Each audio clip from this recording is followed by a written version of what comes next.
Hello everyone, today I'm going to show you how to combine Pushcut with IFTTT.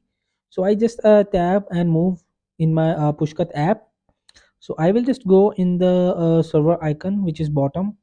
So when I just tap on start server on this device, and after next, Pushcut says that you will have to purchase the plan of Pushcut Pro, and after purchasing you will be able to use these features. You will see they are mentioned it easily.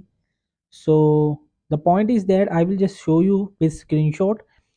Triggers are what starts an IFTTT automation running. The most common way of doing this with Pushcut is by using the action execute trigger. So this trigger fires when a server action is executed in Pushcut. So to create and use this setup an IFTT, which stands for if this then that. So automation with this as the trigger and then save it. Then in Pushcut add in action to a notification and select the server type. Switch from Pushcut to integration and then select the IFTT integration you just created. So you can also use background triggers to run an IFTTT automation. So that's it.